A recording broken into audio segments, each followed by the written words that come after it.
അജ്ഞാത വാഹനം ഇടിച്ചുണ്ടായ മരണം ഒടുവിൽ ഹണിമൂൺ കൊലപാതകമായി.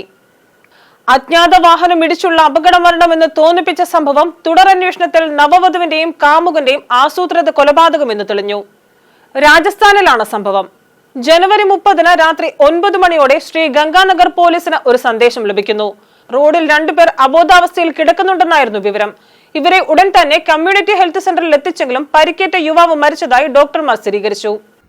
രാജസ്ഥാനിൽ നിന്നുള്ള നവദമ്പതികളായ ആശിഷും മഞ്ജുവും വൈകുന്നേരം നടക്കാനിറങ്ങിയതായിരുന്നു. പെട്ടെന്ന് ഒരു വാഹനം അവരെ ഇടിച്ചു തെറിപ്പിച്ചു. ആശിഷ് സംഭവ സ്ഥലത്ത് തന്നെ മരിച്ചു.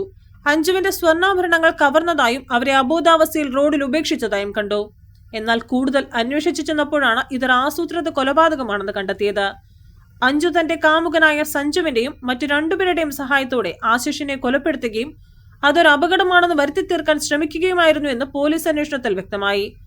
ആശിഷുമൊത്ത് നടക്കാനിറങ്ങിയപ്പോൾ അജ്ഞാത വാഹനം ഇടിക്കുകയായിരുന്നു എന്നാണ് 23-കാരിയായ അഞ്ജു പോലീസിനോട് പറഞ്ഞത്. എന്നാൽ അഞ്ജുവിന്റെ മൊഴിയും സംഭവസ്ഥലത്തെ സാഹചര്യങ്ങളും തമ്മിൽ വൈരുദ്ധ്യമുള്ളതിനാൽ പോലീസിന് സംശയം തോന്നി. മെഡിക്കൽ റിപ്പോർട്ട് പ്രകാരം ആശിഷിന്റെ ശരീരത്തിൽ പരിക്കേറ്റ പാടുകൾക്ക് പുറമെ ശ്വാസം മുട്ടിച്ചതിന്റെ ലക്ഷണങ്ങളും ഉണ്ടായിരുന്നു. എന്നാൽ അഞ്ജുവിന് കാര്യമായ പരിക്കുകൾ ഉണ്ടായിരുന്നില്ല താനും. ഈ സംഭവം ഇപ്പോൾ രാജസ്ഥാനിലെ ഹണിമൂൺ കൊലപാതകം എന്നാണ് അറിയപ്പെടുന്നത്. News desk ജനശബ്ദം.